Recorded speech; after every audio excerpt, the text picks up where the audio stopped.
Hey everyone, welcome to the Triangle Hustle podcast, where life, hustle, and construction collide in the heart of California. I'm Lila, your PPE and safety expert. I'm Rocio, saving you money with insurance and workers' comp. And I'm Frank, for all your trash and disposal needs. Whether you're swinging hammers or closing deals, this show is built for those who want to level up in business and in life. From the job site to the boardroom, we're bringing you real talk, real challenges, and our favorite real wins. Thanks for joining us. Good morning, beautiful people, and welcome to another exciting episode. This is going to be one of my favorites for sure. Number one, because it is in the realm of construction, and I was getting a little tired of all the spiritual and mental health awareness stuff. I was like, too much. But we have a wonderful person in the room today, Mr. Will Casarez. I met him a couple of weeks back. He's the Senior Health and Safety and Environmental Manager for Jacobs. And we're going to go ahead and kick it over to Will. We're going to get right into it and introduce this young man and let you know a little bit about him. Ask him some wonderful questions. Put him on the spot for a little bit. Like, why did you bring donuts, Mr. Safety Guy? That's not safe. But anyway, Will, tell us about yourself and welcome. Yeah. Hey, well, first of all, thanks for the opportunity to come and join you guys here. You know, when Rocio first pitched the idea that you guys wanted me to come by, I said, wow. Actually, I've never done anything like this before. So, you know, I actually jumped out the opportunity and, excited and glad to be here to collaborate with you guys on this episode. So I'm going to address the donut one. We're going to get right into the sugar? We're going to get right into it, man. Okay. Part of doing safety and being in the construction industry is developing relationships. Well, what I would say is one of the better relationships that I've developed here at this current project is the Randy's Donuts manager. You know, Alfonso Ledesma. Wait a minute. We just plugged Randy's Donuts? Is that what we just did? We just plugged? A little bit, right? So anyways, hey, best donuts around, Randy's Donuts. Alfonso's a great guy. I've known him for about 18 months now since I started the project. So, you know, I go in there and we talk a lot about everything. So usually when I stop by, it's not just your, hey, come in, grab your donut, grab your coffee, and get out. I'm usually in there for about 10 to 15 minutes. That's awesome, every time man. I go there. So you're telling us that Alfonso knows more than the public does about the Burbank project? Absolutely. Wow. Absolutely. Amazing. Yeah, He's got the insight. He's got the insight. He's got the juice. Yeah, we're going to have to edit that. We're going to have to get Jordan. Mr. Alfonso in here too. Because see what's going to happen now is our competitors are going to go to Randy's Donuts and find Alfonso and be like, hey, give me the scoop. Here's, I'll buy 10 dozen. There you go. That's a trade-off. That's going to be the trade-off. As long as Alfonso knows to keep certain things tight-lid. Oh, he knows. Yeah, like the lidded dumpsters. Yeah. But isn't it funny how Rocio could talk people into doing things outside of their comfort zone? You're going to do a podcast. Okay. Well, it's not very hard I don't think it's very hard for Rocio to get somebody to do something. Right? Yeah. That's right. She has certain abilities. Which brings me up to my next point. I didn't give you a shout out in the beginning of this, but we are here with the beautiful and wonderful Rocio. Everybody knows her. Rocio, are you excited today? I'm super excited because we have Mr. Will, who's very knowledgeable, but his part and what his career really does apply into our podcast, which is safety and risk management. And nobody else than safety people and managers know the risk, the dangers behind the construction, right? So we all go down the freeway, we see projects, we're like, oh, it's zoned off, there's cones, there's these streets are blocked right now because there's construction. But in reality, there's so many little components that go in there that us normal people, we kind of just see a lot of trucks, heavy haulers, cranes, things moving, but we don't see the people actually building it, the speed in it, and the risk that goes behind it, which is why I'm very delighted to have Mr. Casarez here to really talk about it. And I really want to dive into your whole experience because I know you've been in this career for more than, how many years? 20? 21 years now, yeah. Little while. So tell us more, how you got into it. Sure. Short answer is by fluke. So I had gone the fire service route, fire academy, working EMS, private ambulance side for several years, and a guy who's he's been a friend I've known for about 30 years now. I was driving the ambulance, and he just happens to live in Orange County. Dropped off a patient in Orange County, and I said, hey, I'm going to drop off my buddy's house. And stopped by his house, and he says, hey, I've been doing refinery safety now for a little while. And he says, hey, you should come and help. So started taking, because of the experience with fire service and the private ambulance side, it was an easy transition into the safety world. Started taking some safety classes, got a few certifications, which were entry level or begin, if you will. And 21 years later, here we are. Yeah. It's been a good ride so far. And now you're in charge of one of the biggest projects in California. Angeles, in California. Yeah, you're right. And you recently gave us a tour, and there, like you said earlier, there's so many moving components, so many people on site, so many people that you're responsible for. That is huge. And while we were walking, one of the things I noticed was your attention to detail. You're giving us a tour and at the same time spotting little safety violations here and there. But not only that, but calling people on what they were doing. And not only calling them on it, but correcting them and taking the time to say how and why. I thought that was impressive. I thought that was really, really cool. And I saw not just a safety person doing what he does, but a lot of leadership in that. Yeah. How many people do you have right now working on the job site? Approximately 800 field craft. 800. 800. And then that's, we have an additional 100 with upper management on the upper management side. So yeah, it's quite a bit. It's quite a bit. And you want to make sure that these are the people that are in this particular case they're adding on or they're remodeling and they're doing so many things for the Burbank Airport for the benefit of the travelers, right? Same as the people that build our highways, our roadways. I mean, these are people that go to work and want to come home, and I think what you do helps in that aspect. That being said, and you've been doing this for quite some time, what drastic changes have you seen that are beneficial now versus 10 years ago? It's a lot of the buy-in. I mean, really, it's a lot of the buy-in, right? So just kind of going back to the observation, Frank, that you made, it's about communication and how you talk to people and treat people. When I first started this career, I had to kind of hit the ground running. The guy who hired me again, that got me into the industry, he put me out there. He was like, here you go.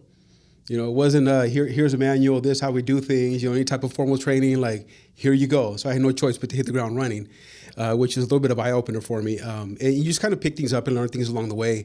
And that was one of the things that I learned very quickly was, how to approach people, how to treat people.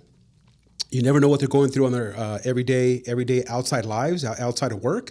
So you have to take that into consideration is how you come at people. So, I've always believed that you're going to get what you give, and it's worked out. It's worked out for me. Yeah. That's definitely has to be the one of the major components is how you approach things, how you bring it to life. Because I would imagine you want to build that trust, right? That's got to be important. Yeah, absolutely. Credibility. We get a lot of young safety professionals in the industry, even non-safety, right? Again, all the different types of projects I've been on, all the time that I've been doing this, you're going to come across people who are brand new, straight out of college, that are put into these positions, whether it's, and when I say positions, it's more of leadership, right? Superintendents, assistant superintendents, field coordinators, is the approach and credibility. So when it comes to safety, our younger safety professionals that we kind of coach and mentor and bring up, I tell them credibility is huge, because if you call somebody out on a non-compliance for safety, right? Something's a quick fix. The most common things that you're going to see every day is, hey, put your eye protection on, put your hand protection on. That's a quick and immediate fix.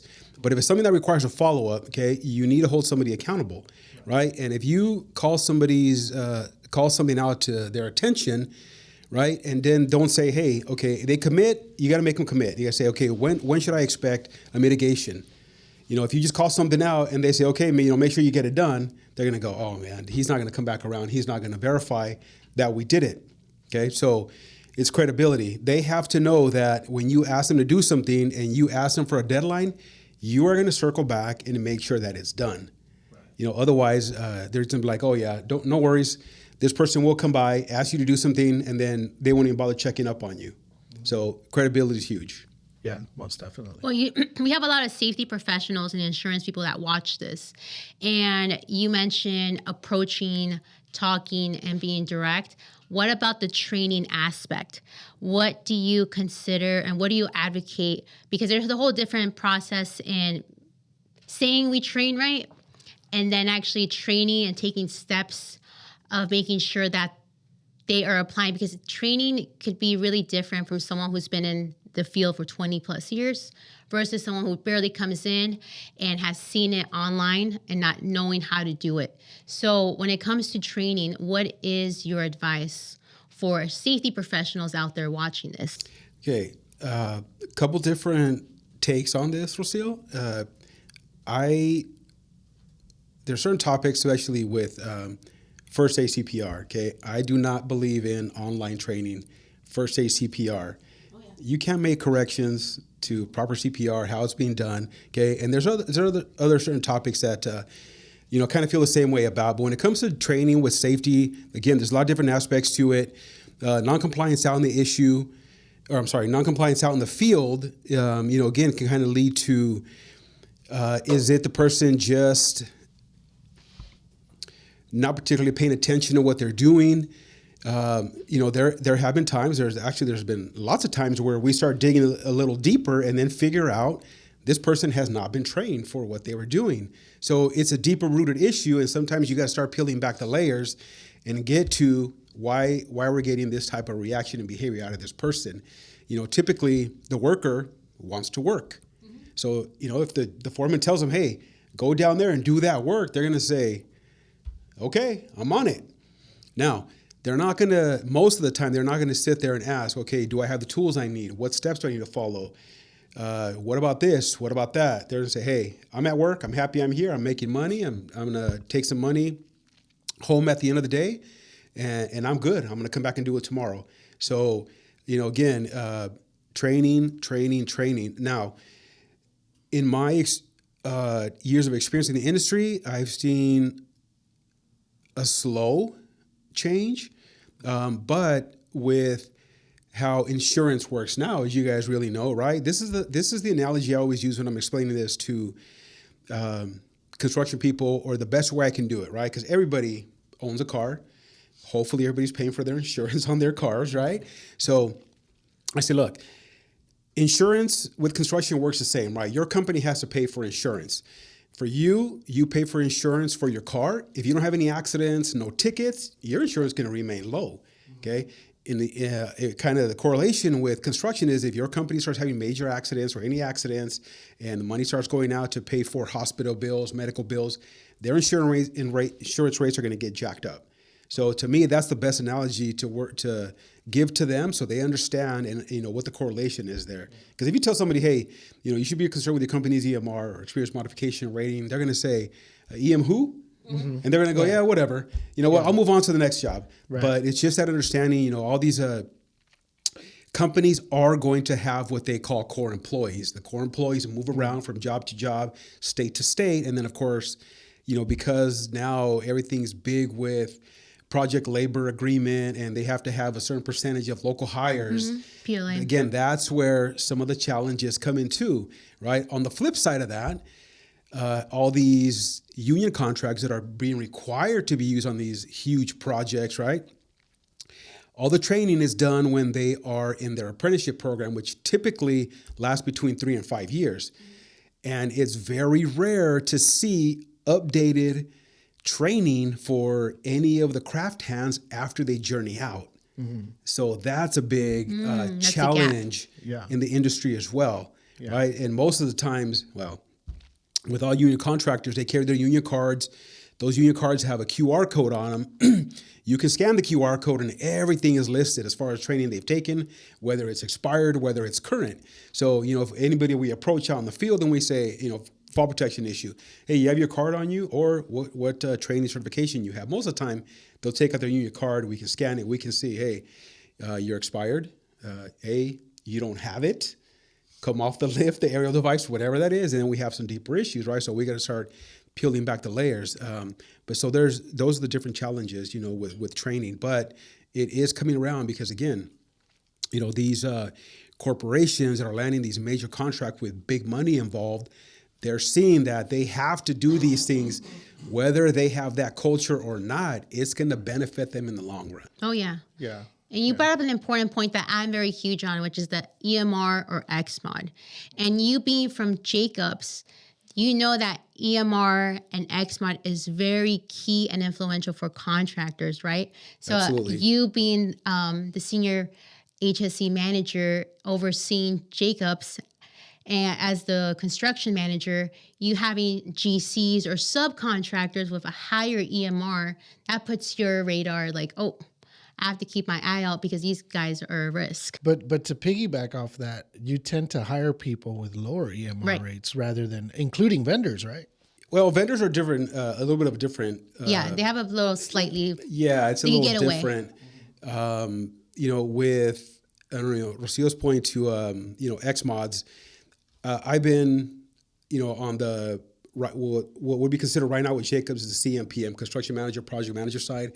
On the general contractor side, so I've gone, CMPM, GC, back and forth. With the role I'm in now with Jacobs, we don't do any vetting. Okay, that's all done with the general contractor. In this case, the project I'm on is a joint venture.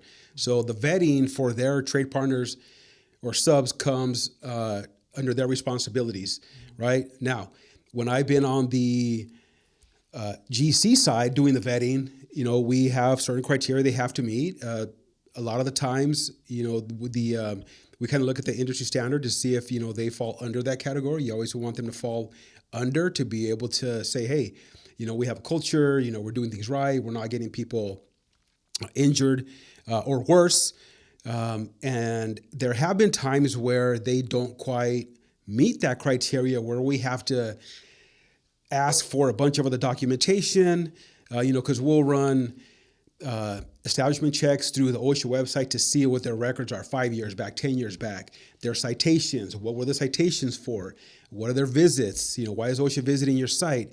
And we have issued variances, right? A lot of the times what I've found when I'm vetting people and they don't quite meet that threshold, a lot of the times is because they're smaller companies, and when they have an incident and they don't have the hours to absorb that, it kind of puts them above that level. Right. So, again, we start looking at a bunch of other aspects on why their EMR is so high, and sometimes we can issue a variance, and sometimes we say, hey, thanks for applying, but no thanks. Right. Yeah. Yeah. It's so important. Going back to PLA and local hire programs, I remember back in the day when I was in demo and they had started rolling out the local hire. We were doing a racetrack demolition, Hollywood Park, and we had almost forcefully hire people from the area, but it brought down our selection pool. So I guess what I'm trying to say is it limited to the work that we could do because we just didn't have the manpower, because we didn't have anywhere to pull from. And the people that we did pull from, you got Fools Gone Wild showing up at the project, the guy who wears that, once I lose this panza, these tortas have no chanza. And you got a guy like that showing up and we're doing one of those shirts. Yeah, I do too. But yeah, it does kind of impact in a negative way, right? Because you can't get the qualified people that you really want to make the project move as you want it, as safely as you want it. Can you share your thoughts on that? Yeah, no, you're Frank. You're actually spot on with that. Because, and I'm going to tell you what, in this particular project that we're in right now, and just to fill everybody in too, right? So with Jacob's role here for the Burbank, it's the BGPAA, which is the Burbank Glendale Pasadena Airport Authority, that is the has the oversight jurisdiction, and that's who we're doing the project for, right? So they're the ones that provided the funding. This is Burbank, okay? We are not going to get a lot of labor out of that out of that city, right? So with the PLA, what they had to do was kind of go back and look at it and kind of expand their zones out. And the way they do it is, tier one. The tier one has to live within this zip code to this zip code, okay? Well, we found out early on that we are not getting applicants from those zip codes, if you will, that are like within like a 2 or 3 or 4 mile radius. So they had to look at it, right? Because they're like, we're never going to meet PLA requirements or agreement if we don't expand our zones out. So we didn't have a choice. So the project had to kind of look and expand their zones out a little bit to be able to at least get close to fulfilling those requirements. But yeah, back to your point, Frank, where it kind of depends, right? So if the project I came from was in Watts, plenty of labor to choose from. PLA wasn't, and I think theirs was like a 30% requirement. Yeah. No problem. We have people knocking on the door and say, hey, are you guys hiring? Mm-hmm. So it just, depends on the area you're in, where that's going to present its different challenges with meeting that requirement and who your pool is going to be. Can you imagine a PLA or a local hire program in the beautiful city of Beverly Hills? Like, who are you going to get? Who are you going to get? Yeah. I got the CEO of so and so, digging a ditch right now. Yeah, no, situations like that, and again, the company I came from, they had active projects in Beverly Hills, so they definitely, had that challenge where they had to like really, really expand and, to some degree, make some exceptions on who their workforce was. What other struggles have you encountered this day and age? Something that you wish you could change. If you had the power to say, you know what, I'm going to put this into effect because it's going to make a difference. What would that look like? People to understand and come to work every day and think, this can happen to me. Oh, yeah. Yeah. I mean, you get different cultures out there, different personalities, different experiences, and, sometimes you talk to some people and they're, have the mentality that it's going to happen to somebody else, not me. And if everybody came to work with that thought in their head, I think I'd be out of a job. Is there a story that you could maybe share from your past or something you would warn? You don't have to say any names or anything like that, but like, we had this incident that would have been prevented if this would have been followed? Well, stories I have, Rocio. I have tons of stories. Now, following that, I don't know, philosophy, if you will, that it could have been prevented, 99.9% of the incidents that I've been a part of, really, that anybody else has any experience in or has had, could have been prevented. To a certain degree, it's just, shortcuts that are being taken. People don't, again, sometimes have the mentality, it's not going to happen to me. And, they sometimes get proved wrong. But yeah, it's pretty unfortunate. But, this is our industry we're in. It's one of the most dangerous industries, construction. People are going to continue getting hurt. That's just how it is. Like I said earlier, everybody wants to go home, right? Everybody has that right. You go out there to make a paycheck, and a lot of people don't know how dangerous construction can be. One wrong move, you forget about something, one distraction. How do you use an incident like that and turn it into a positive? So it's we do that in various ways, right? So most of the time when we have anything that we would consider significant and that it's going to be valuable to share with everybody, there's been tons of times where we do an immediate stand down, okay? And it doesn't matter how many tradespeople or craft hands we have in the project, how many contractors, the whole job site is shut down, okay? And that is a decision that's made by the general contractor or, in this case would be the owner's rep, which is us. But there's been tons of times, on different job sites for different occasions where we stand the entire job site down and we discuss what happened, and it's not really a matter of, hey, it's just us talking. No, sometimes you got to call people out, get that engagement and them not seeing it as, hey, we got a 30-minute break because something happened, so we want people to understand, why are we here? Why are we stood down right now? Why are we not continuing with work? So, if one person can walk away and the purpose of that meeting positively change them on how they think and their philosophy, and they can walk away and say, you know what, I never thought about that. I want to go home. Most of the time, our weekly all hands safety meetings, they're led by the general contractor, which is a joint venture. They try to mix it up and get different people talking, just so it's not, it's a safety department up there. It's a site leadership talking, right? You got to mix it up. Right. It's like these people that are up here addressing you guys, this is who you're working next to, right? We're going to leave this meeting, we're going to walk away, and this person that just spoke and shared their insight is working right next to you, right? One of the things that I always try to do is I always try to make it personal. I'll share with you guys one of the stories in one of the last times when I was asked to talk. I said, okay, fine. I said, I got a story for you guys. I have two boys, 13 and 16. And one of my boys are like my dogs.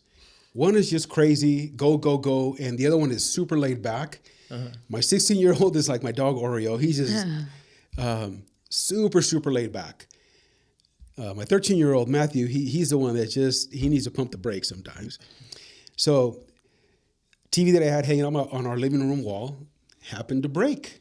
Uh-oh. That I noticed the corner had a shadow in it one day, right? So I said, So I asked my wife and my kids, I said, hey, you guys know what happened to the TV? Nope. I said, wow, that's interesting because TVs do not just break on their own, right? So whatever, it doesn't work, doesn't turn on. So I'm like, that's my domain, my living room. When I go home after a long and strenuous day, I want to relax, and that's what I do. So anyways, here we go to Costco. I buy the TV. It's a replacement. And it's mounted on the wall. I'm the one that does all the work with mounting on the wall. So I guess now the way they make them is before you were able to, it was a just standalone plug. Okay. Well, the new one, you cannot remove the plug from the end of the TV side. So you just have to attach it and then plug it into the wall. And because of the bracket I had, I couldn't do that. It wasn't an option, right? So I tell my son, he's a pretty sharp kid. I said, hey, Matthew, make sure you unplug the TV, right? You want to kill power. He says, yeah, Dad, I got it. Right? So, I took my son's word for it, that he had unplugged the TV. And it was a bit of a struggle because I'm trying to balance the TV by myself. It's a 75-inch TV, and it's over a TV stand, right? And there's a bunch of stuff on there, and I didn't take all the stuff out of the way to make it easier. So I'm trying to do 10 things at once. I said, all right, Matthew, you good? You unplugged it? Oh, yeah, Dad. And, he's 13-year-old, so he's on his phone, every opportunity he gets. TikTok. Exactly, right? So I got comfortable in thinking, that he unplugged the cord. And like I said, I was trying to balance this. So I take my knife out. I cut the cord. It shorts. He freaks out. Dad, are you okay? I said, dude, I'm good. But that was on me because I asked him multiple times, didn't confirm, right? And it's the same thing we preach in the field. Trust, but verify. I didn't do that, right? And he freaked out. And he had the eyes in a deer in the headlight look, right? And that's the story I shared at one of the last all hands meetings. I always try to make everything personal, so it's not just, hey, somebody up there talking. Yeah. But I always try to make things personal and offer a personal perspective on things. It just, to me, it goes different. It's a different flow. My takeaways from when people share personal stories are different for me. And I try to incorporate that into every time I'm asked to present on any topic. Yeah, and it shows the human component, right? Like, hey, wait a minute, this guy's just like me, right? Or someone could relate, especially if you're a parent. I like the accountability because it falls back into you taking charge. So you're giving the perspective to everyone, like, hey, this happened to me, and I didn't double check, but I'm taking accountability on it, just as you should for your people. Because at the end, people are people, right? And everyone makes mistakes, but it's also a component of being a leader because there's a difference between being a dictator, saying, hey, you do that. It was his fault. I told him. Well, okay, what did you do to ensure that he followed instructions? Yeah, no, absolutely. Accountability is big. Yeah. Yeah. So that won't happen again, though. So lesson learned for both of us. So Matthew knows what happens when you don't follow instructions and follow through, and then I know to trust but verify. Yeah. And the good thing is you bought them at Costco, so you could take anything back to Costco. Just anything. When'd you buy the TV? Oh, like 2012? Right. I will take it. Exactly. Yeah. No, that's awesome, man. This is such a high stressful job, I would imagine. I mean, it is, right? Like you and a lot of people say, I don't take shit home back with me. I leave everything at work. That's impossible. When you're in a leadership position, when you have the responsibilities you do, it is impossible not to take that home with you. How do you de-stress? Talking. Yeah. Talking, right? Talking. So, yeah, with the different positions we're in, guys, with your point, Frank, yeah, it is impossible, right? I try to do it as much as I can, but, to a certain degree, you can't. This week has been mentally fatiguing, right? And one thing I tell everybody is, if you're a craft hand, and when you make the jump or the transition into a leadership role, you're trading fatigues. You're trading the physical fatigue for the mental fatigue. Mm-hmm. And honestly, I don't know which one's worse. Yeah. Actually, I'm going to lean towards the latter part of that. Yeah. Because your scope or your responsibility get broader. I mean, they just get tenfold on what you have to do as a craft hand. Like, hey, go put that wall up. You put the wall up. Hey, I'm done. Next. So it's mentally draining. But what my typical routine is, guys, right? So at the end of a long day, I'll go home. As soon as I open the door, I got my 2 dogs that run to me. Nice. That's an instant smile. Instant smile brings that little sense of gratification. Like, I got I always call them my two flea bags, my mutts, that I wouldn't trade for anything. But, that kind of changes my whole perspective, as soon as I show up. Yeah. When my son's in school, I pick him up and I see him walking towards me and he's got the smile and he starts running toward my truck. It just puts me in a different mindset. Okay. He jumps in, we're always busy. He's in between baseball, football, boxing, and this and that. We talk. That's our time to talk. My wife gets home a little later. Again, doesn't matter how her day's gone, and obviously she says she doesn't know how my day's gone. And as soon as she smiles, that's it.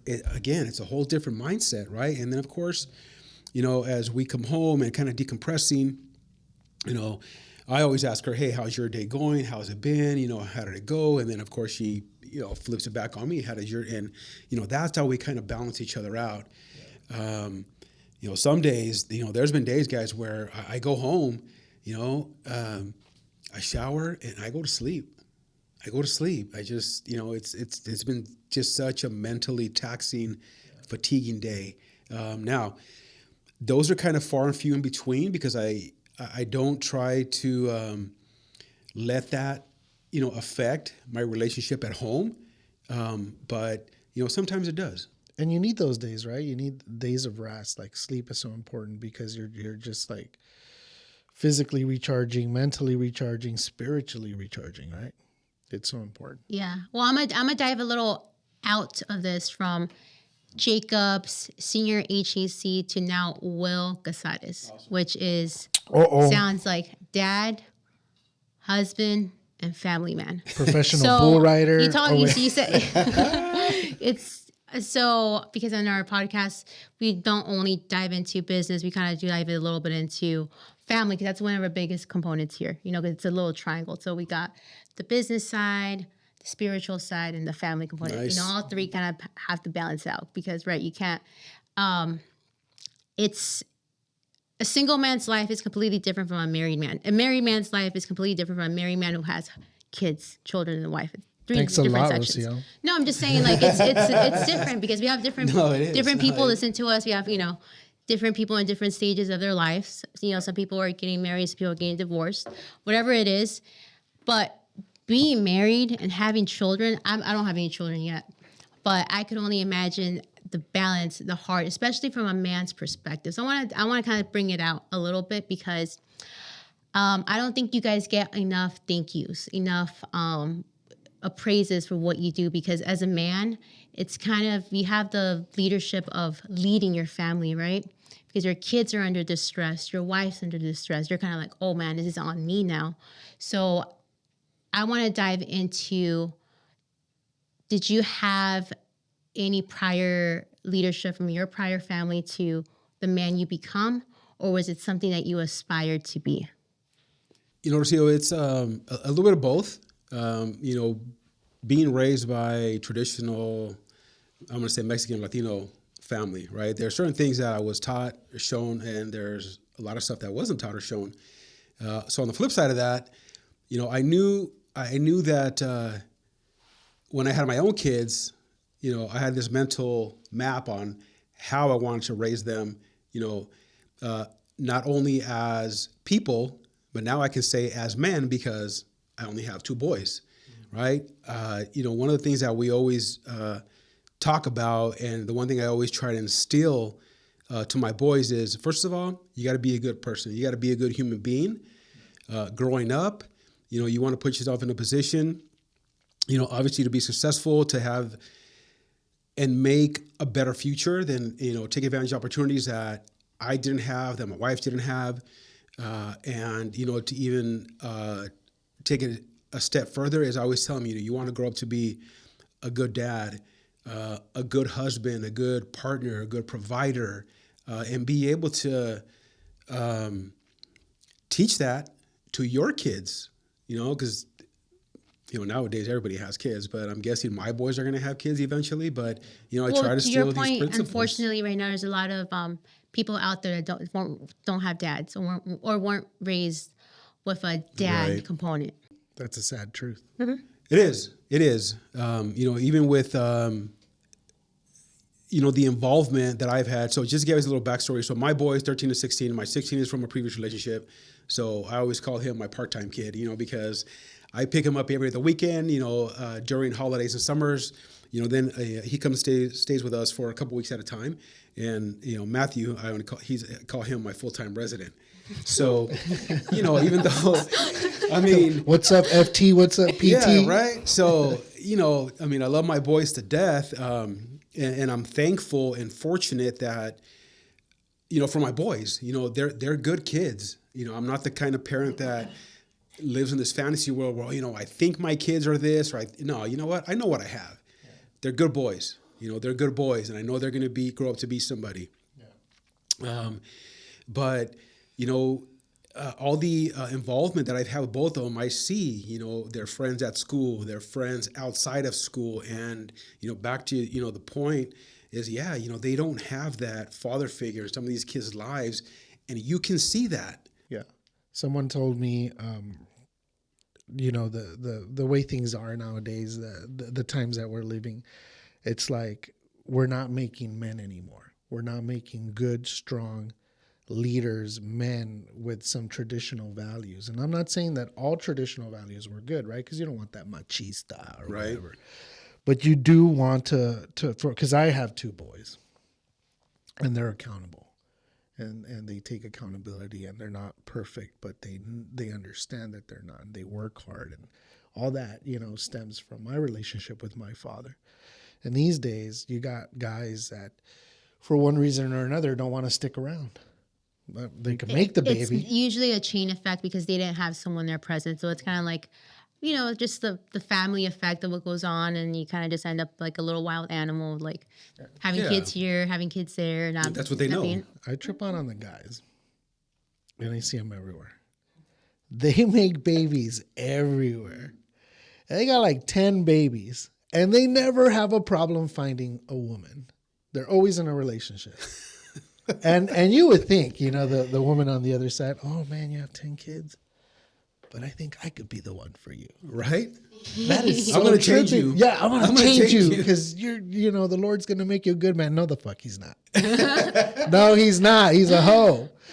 But kudos to you, man, because you don't see a lot of good men anymore. You don't see a lot of guys that are doing what you do. I want your life one day. You know, I appreciate coming it, Frank. home, coming home to a family.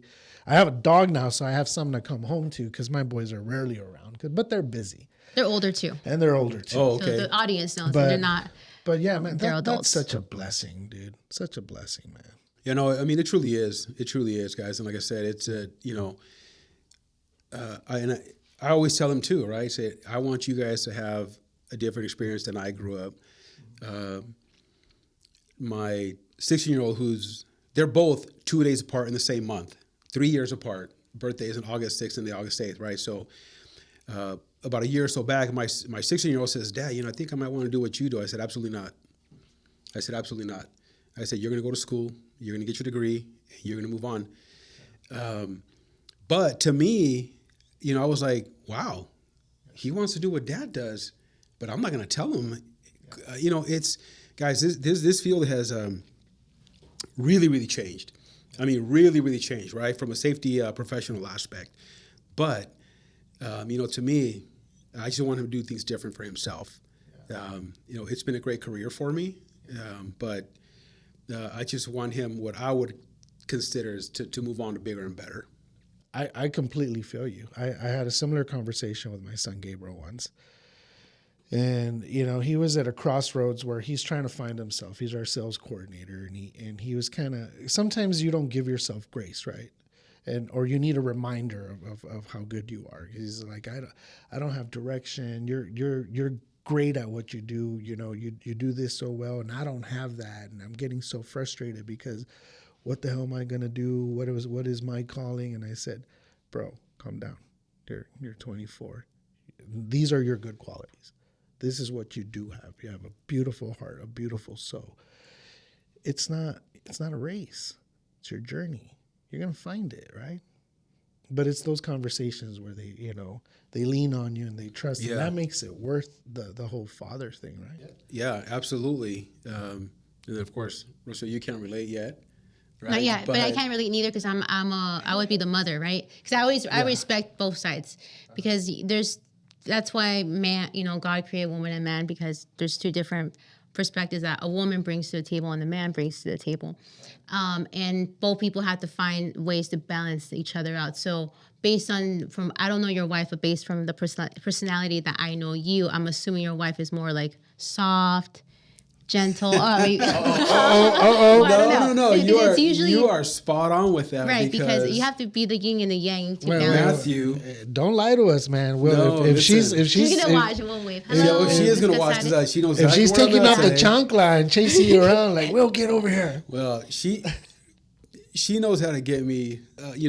How tight to pull the reins and which reins to pull back on.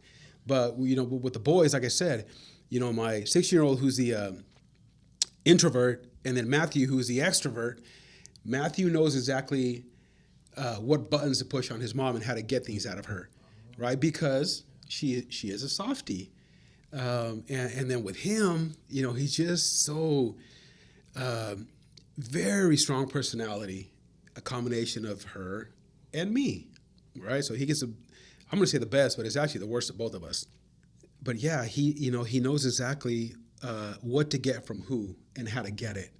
And then sometimes, like sometimes I tell her and I'm like, sorry, babe.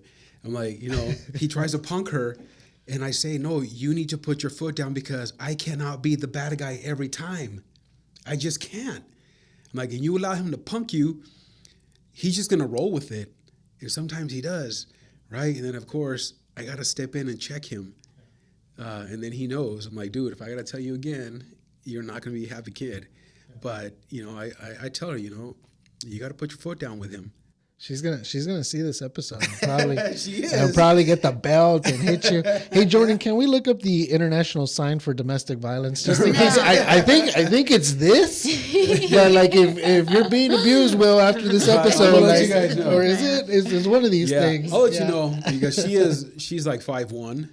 Oh. She's like 5'1". But it's the little ones that are like. But haven't you seen that meme where it says like if you see me, if you see me getting beat up or screamed up at a Latina, know that damn well that this is what I wanted. Like it's like a meme. Like I chose this. Exactly. I chose this. Exactly. I'm happy. Yeah. Hey, but I don't care what you say, but there's nothing better than La Latina. No, hey, I'll tell you what, man. I wouldn't trade her for anything. That's awesome, man. You have a beautiful life, dude. Thank you. We try to make the best of it. Yeah, and what you do on a day in and day out basis, that's kudos, man, because a lot of people rely on you. the knowledge that you have, the person that you are, bringing people safe. That's God's work, man. You know, it's one of the consolations, if you guys will, right? At the end of the day, you know, we can never quantify, you know, did we stop something from happening with all the interactions, the coaching, the mentoring, you know, the stuff that we find every day that we address. We can never quantify, you know, did we actually stop something from happening? There's no way to quantify that. Yeah. You know, but again, you know, as long as we're out there every single day, you know, that high visibility, catching things, talking to people, not just saying, hey, don't do this, don't do that. You got to explain to them why. Yeah. You know, what are the dangers? What are the exposures? And again, you know, sometimes you're going to have these conversations and interactions with some of the tradespeople, and they're going to be like, hey, in this year, out the other. You know, some actually sit there and listen to you because you can see it. You can see that they're genuinely concerned in, you know, what you're talking about, what you're addressing, and why. You know, a lot of times, you know, you do get people, and when I say people, I mean like safety professionals in their different roles that just go out there like, hey, don't do that. Yeah. And they walk away. Well, they're like, well, first of all, what am I doing wrong? And why? Mm-hmm. Why shouldn't I do it this way? This is the way I was taught.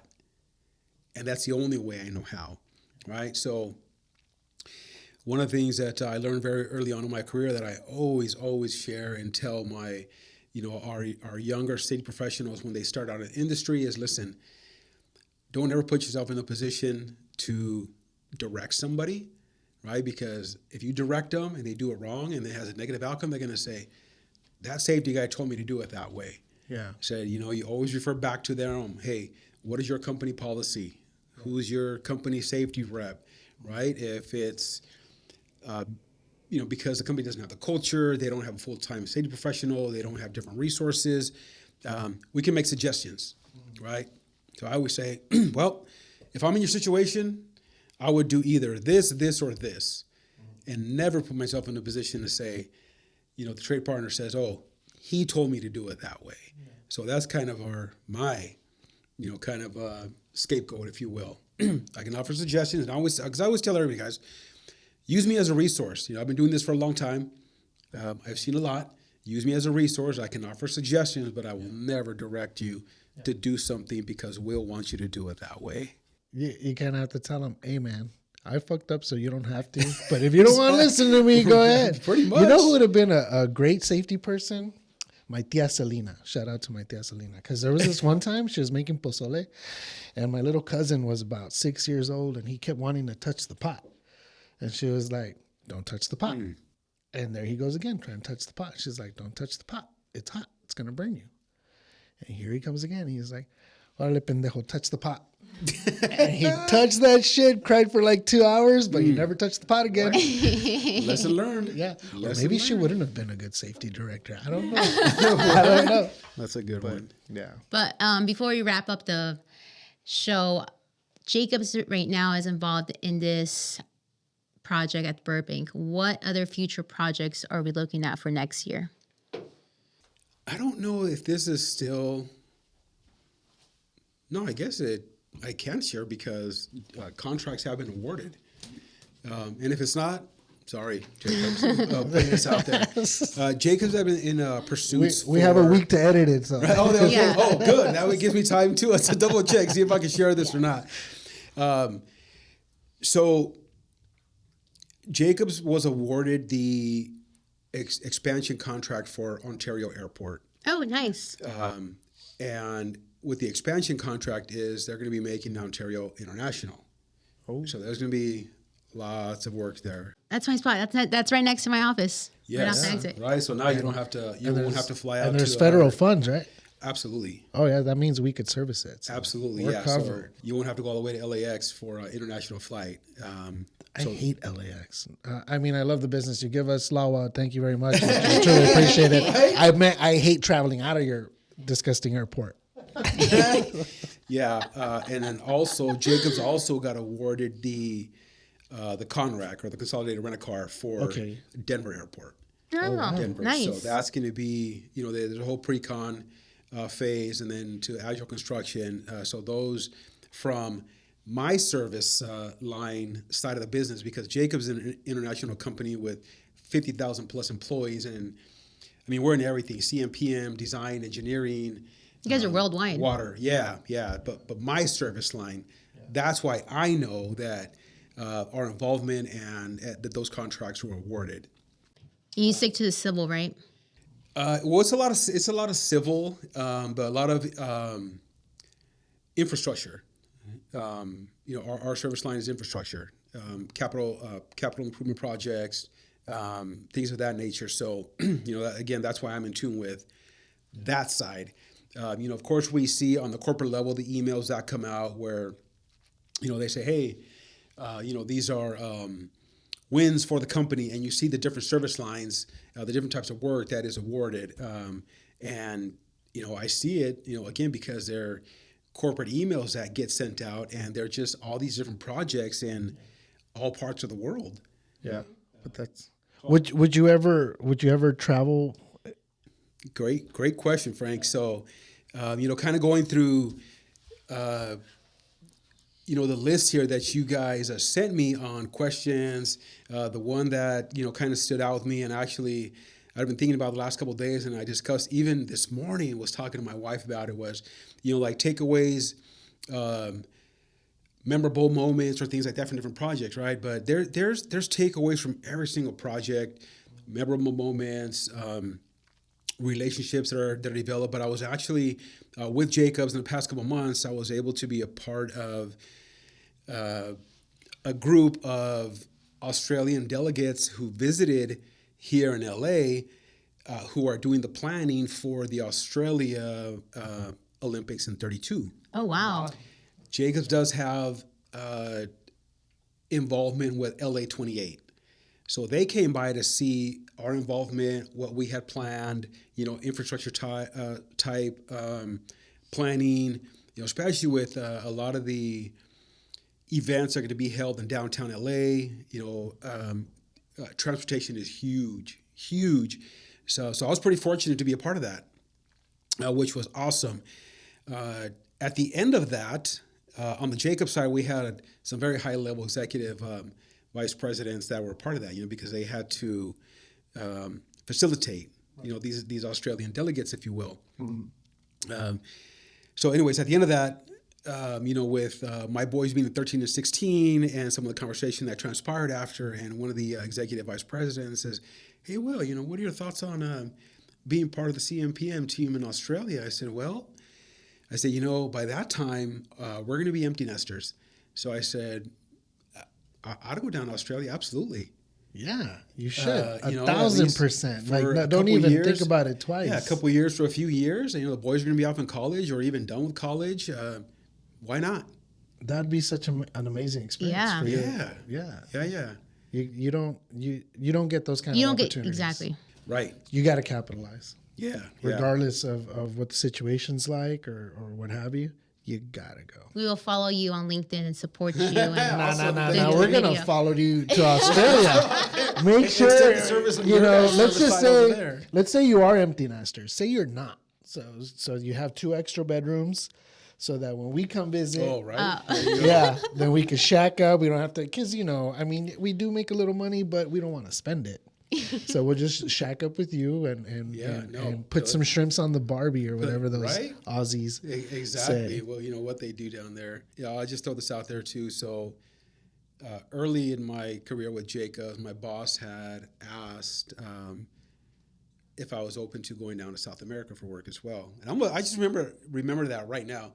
But from a logistical standpoint, I was, there was tons and tons of questions on my end because, I hadn't been in that type of situation before. And one of the first things, because my boys were younger, I said, hey, well, how does it work with school and stuff? He's, no, there's, international schools they attend. And I'm like, oh, okay.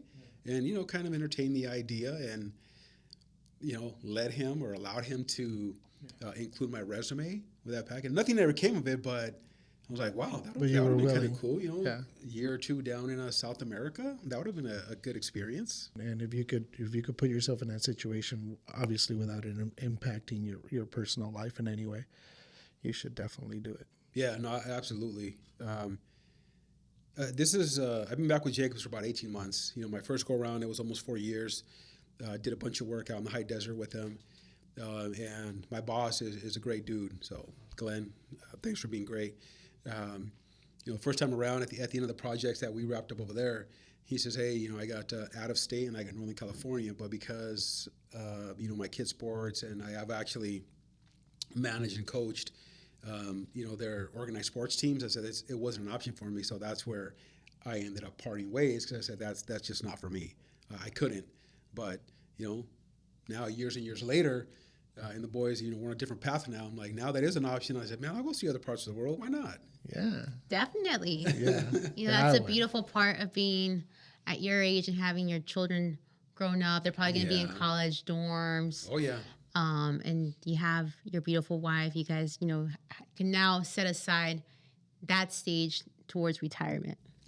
Right. Enjoy each other's company. Absolutely. See some new sunsets. See some kangaroos. See what kind of stuffed churros they sell over there, if they sell churros at all. Or bring your own. Bring that to them. Yeah. Absolutely. But man, thank you so much for being here. Thank you for being a part of this. Thank you.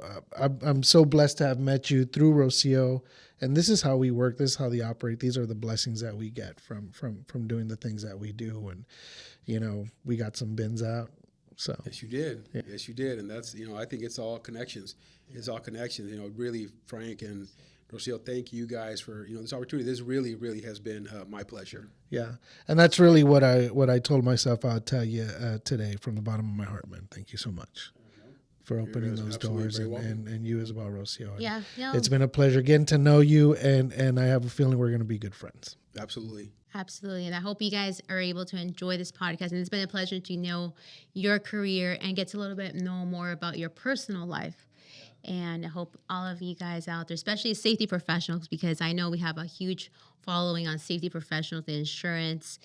You guys are really going to love this episode. So remember, guys, to follow, like, and subscribe. And we will catch you guys on the next one. Yeah, and the next one, just so you know, we're going to get into Rocio's personal life and all her days of when she owned an Altima.